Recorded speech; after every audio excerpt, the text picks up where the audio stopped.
अगर आपके Windows 11 laptop में 8 GB रैम है और हल्का फुल्का काम करते ही भाई लैपटॉप अटकने लगता है तो टेंशन ना लो, ये आपके लैपटॉप की कोई गलती नहीं है। विंडो 11 को स्मूथ चलाने के लिए बैकग्राउंड में पहले से ही कुछ टास्क चलते रहते हैं जिनकी वजह से रैम कंज्यूम होती रहती है और बाद में जैसे ही आप क्रोम को ओपन करते हो उसके बाद 3-4 टैब और ओपन करते हो और जिसकी वजह से आपकी 8 GB रैम फुल हो जाती है। अब बड़ा सवाल ये है, क्या माइक्रोसॉफ्ट विंडोज 11 को और हल्का या मेमोरी इफिशिएंट बना रहा है या नहीं, और अगर फ्यूचर अपडेट में रैम यूजेस कम होता भी है तो क्या 2026 में भी एक 8 GB रैम वाला लैपटॉप लेना एक सही डिसीजन होगा? माइक्रोसॉफ्ट इसे कैसे फिक्स कर रहा है ये तो माइक्रोसॉफ्ट ही जाने, लेकिन ये जानना बहुत जरूरी है कि क्या आपको अभी के टाइम पर 8 GB रैम वाला लैपटॉप लेना चाहिए। लोगों के दिमाग में एक बहुत बड़ी मिसकंसेप्शन होती है कि पूरी रैम फुल है तो यानी कि हमारी विंडो ही सारी रैम खा रही है या विंडो जबरदस्ती रैम को वेस्ट कर रही है। तो ऐसा भाई बिल्कुल नहीं होता है, उसका कुछ यूज चल रहा होता है बैकग्राउंड में। इसको ना भाई बिल्कुल आप ऐसे समझो, रैम आपके ऑफिस की डेस्क की तरह है। विंडो ओपन होते ही कुछ जरूरी फाइल्स एप्लीकेशन आपके डेस्क पर पहले से ही रख लेता है ताकि आप जब भी उन्हें खोलो तो वो तुरंत खुल जाए। प्रॉब्लम तब आती है जब आपकी रैम यानी डेस्क ही छोटी हो। मान लो अगर आपके लैपटॉप में 8 GB रैम है तो आधी रैम तो यार विंडो अपने एंटीवायरस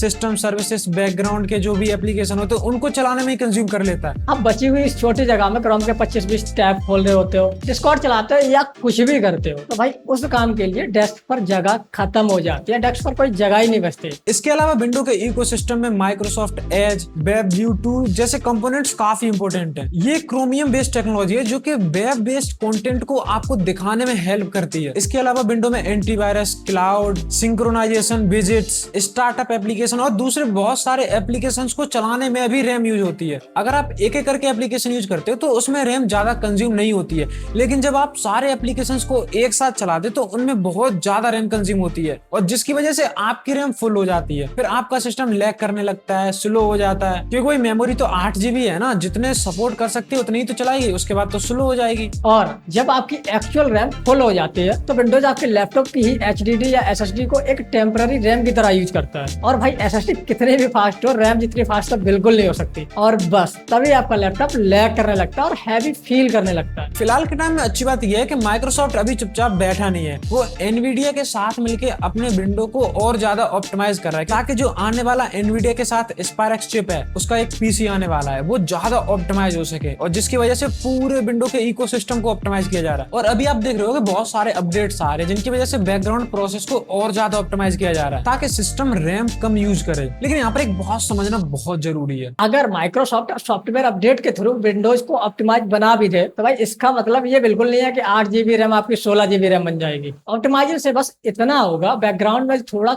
कम लोड लेगा जिससे आपके एप्स के लिए थोड़ी ज्यादा जगह बचेगी। दूसरी तरफ भाई आजकल के एप्स, वेबसाइट और AI फीचर टूल्स और ज्यादा हैवी होते जा रहे हैं और क्रोम टैब्स भाई पहले से काफी ज्यादा मेमोरी कंज्यूम करते हैं। नए AI फीचर हर जगह आ रहे हैं जो कि भाई मेमोरी के साथ साथ एक्स्ट्रा पावर भी मांगते हैं। तो भैया सॉफ्टवेयर ऑप्टिमाइजेशन मदद जरूर करता है, लेकिन हार्डवेयर की कमी को पूरी तरह छुपाते ये तो बिल्कुल नहीं हो सकता है। अब यहाँ पर बहुत सारे लोग भाई मैक का एग्जांपल देंगे और आपने इंटरनेट पर सुना भी होगा कि भाई एप्पल का 8 GB रैम विंडोज की 16 GB रैम के बराबर है। क्या ये सच है? तो भाई पूरी तरह से ये बिल्कुल नहीं। मैक ना यूनिफाइड मेमोरी आर्किटेक्चर होता है, मतलब उनका प्रोसेसर, ग्राफिक कार्ड और रैम सब एक ही चिप पर लगे होते हैं और इतने पास होते हैं कि भाई डाटा बहुत जल्दी ट्रेवल कर सकता है। एप्पल अपने हार्डवेयर और सॉफ्टवेयर दोनों खुद ही बनाता है, तो इसी वजह से उनका कोऑर्डिनेशन बहुत टाइट होता है। अगर आप मैक पर भी हैवी टास्क, वीडियो एडिटिंग या मल्टीटास्किंग करोगे तो ऑब्वियसली भाई 8 GB मैक भी स्लो होगा। इसलिए भाई सिर्फ ब्रांड देखकर आप ये मत सोचो कि 8 GB मैक सबको बीट कर देगा। प्रैक्टिकल लाइफ में भाई आपका वर्कलोड ही डिसाइड करता है कि आपको कितनी रैम चाहिए, फिर चाहे वो विंडो हो या मैक। अब सवाल आता है कि क्या भाई 2026 में 8 GB रैम वाला पीसी खरीदना चाहिए? भाई मैं बताऊं, इसका एक सीधा सा जवाब है, अगर आपका बजट अलाउ करता है तो आपको मिनिमम 16 GB रैम तक जाना चाहिए।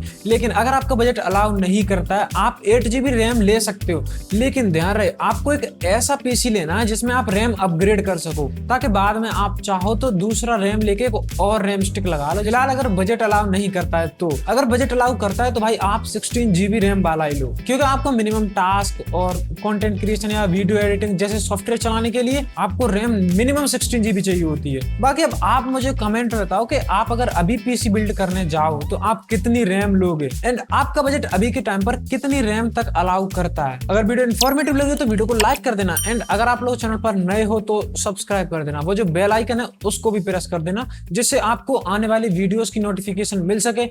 मैं मिलता हूं आपसे नेक्स्ट वीडियो में, तब तक के लिए गुड बाय।